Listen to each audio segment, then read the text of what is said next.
Hello everyone, आप सबको मेरा नमस्ते and I hope all of you are doing well. आज मैं आप सबको वाल्मीकि रामायण के बालकांड के दशम सर्ग को पढ़कर सुनाने वाली हूँ। पिछले सर्ग में हमने देखा कि कैसे राजा दशरथ को उनके मंत्री सुमंत्र ऋषिशृंग मुनि के बारे में प्रसंग सुनाते हैं। इस सर्ग में और भी विस्तार से उनके बारे में सुनेंगे। स्टार्ट करने से पहले एक श्लोक पढ़ना चाहूंगी। दुस्वप्न नाशनम धन्य भुक्ति मुक्ति फलप्रदम रामचंद्र कथोपेतम सर्व कल्याण सिद्धदम। उससे समस्त दुस्वप्नों का नाश हो जाता है। वह धन्यवाद के योग्य तथा भोग और मोक्ष रूप फल प्रदान करने वाला है। उसमें भगवान श्री रामचंद्र जी की लीला कथा का वर्णन है। वह काव्य अपने पाठक और श्रोताओं के लिए समस्त कल्याणमयी सिद्धियों को देने वाला है। तो स्टार्ट करते हैं दशम सर्ग। अंग देश में ऋषिशृंग के आने तथा शांता के साथ विवाह होने के प्रसंग का कुछ विस्तार के साथ वर्णन। राजा की आज्ञा पाकर उस समय सुमंत्र ने इस प्रकार कहना आरंभ किया।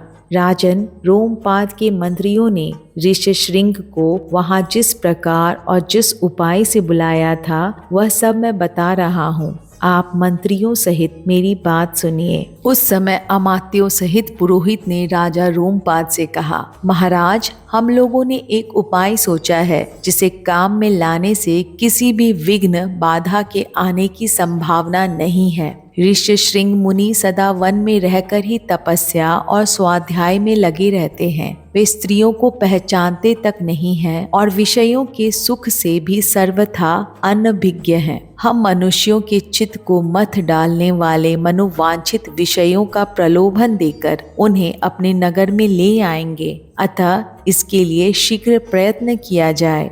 यदि सुंदर आभूषणों से विभूषित मनोहर रूप वाली गणिकाएं वहां जाएं, तो वे भांति भांति के उपायों से उन्हें लुभाकर इस नगर में ले आएंगी। अतः इन्हें सत्कार पूर्वक भेजना चाहिए। यह सुनकर राजा ने पुरोहित को उत्तर दिया, बहुत अच्छा, आप लोग ऐसा ही करें। आज्ञा पाकर पुरोहित और मंत्रियों ने उस समय वैसी ही व्यवस्था की। तब नगर की मुख्य मुख्य गणिकाएं राजा का आदेश सुनकर उस महान वन में गईं और मुनि के आश्रम से थोड़ी ही दूर पर ठहरकर उनके दर्शन का उद्योग करने लगी। मुनि कुमार ऋषिशृंग बड़े ही धीर स्वभाव के थे, सदा आश्रम में ही रहा करते थे।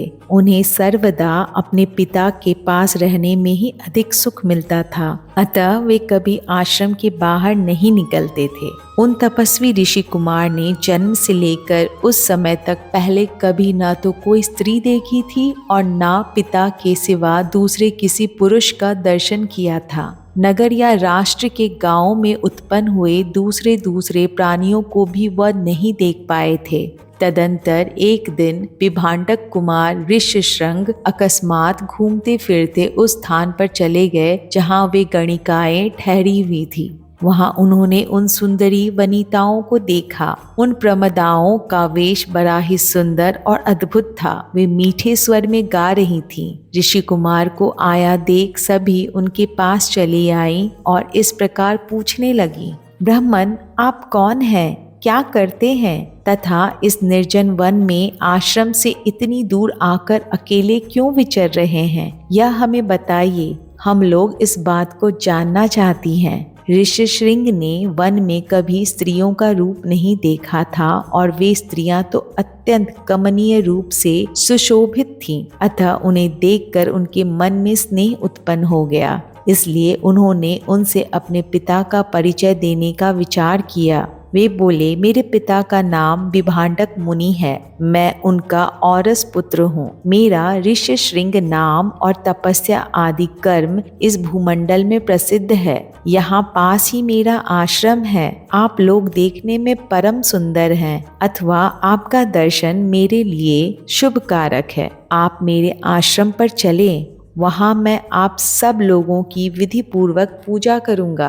ऋषि कुमार की यह बात सुनकर सब उनसे सहमत हो गईं। फिर वे सब सुंदरी स्त्रियां उनका आश्रम देखने के लिए चली गईं।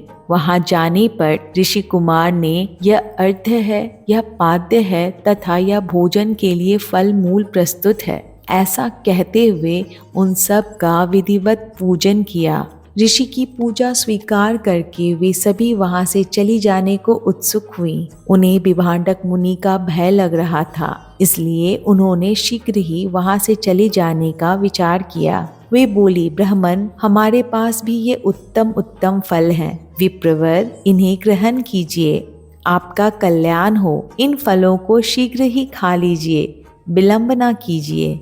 ऐसा कहकर उन सब ने हर्ष से भरकर ऋषि का आलिंगन किया और उन्हें खाने योग्य भांति भांति के उत्तम पदार्थ तथा बहुत सी मिठाइयाँ दी।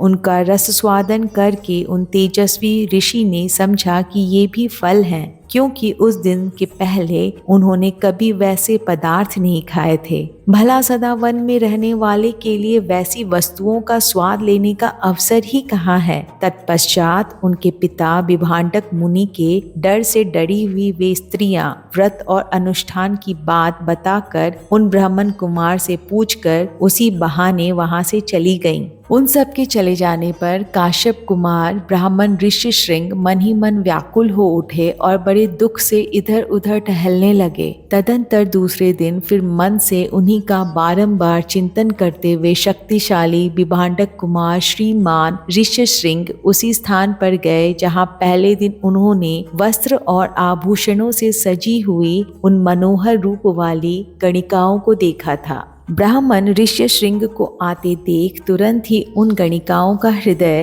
प्रसन्नता से खिल उठा। वे सब की सब उनके पास जाकर उनसे इस प्रकार कहने लगी, सौम्य, आओ आज हमारे आश्रम पर चलो। यद्यपि यहाँ नाना प्रकार के फल फूल बहुत मिलते हैं, तथापि वहाँ भी निश्चय ही इन सब का विशेष रूप से प्रबंध हो सकता है। उन सब के मनोहर वचन सुनकर ऋष्यशृंग उनके साथ जाने को तैयार हो गए और वे स्त्रियां उन्हें अंग देश में ले गईं। उन महात्मा ब्राह्मण के अंग देश में आते ही इंद्र ने संपूर्ण जगत को प्रसन्न करते हुए सहसा पानी बरसाना आरंभ कर दिया। वर्षा से ही राजा को अनुमान हो गया कि वे तपस्वी ब्राह्मण कुमार आ गए।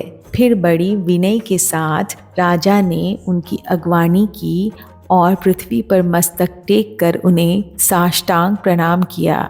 फिर एकाग्रचित होकर उन्होंने ऋष्य को अर्घ्य निवेदन किया तथा विप्रवर शिरोमणि से वरदान मांगा, भगवान, आप और आपके पिताजी का कृपा प्रसाद मुझे प्राप्त हो।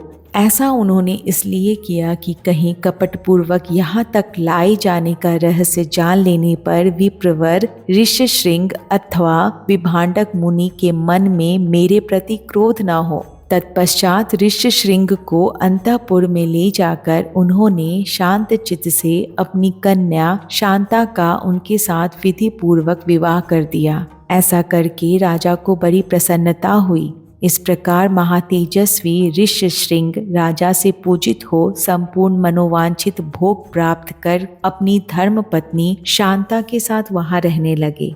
इस प्रकार श्री वाल्मीकि निर्मित आर्ष रामायण आदि काव्य के बाल कांड में 10वां सर्ग पूरा हुआ। जय श्री राम।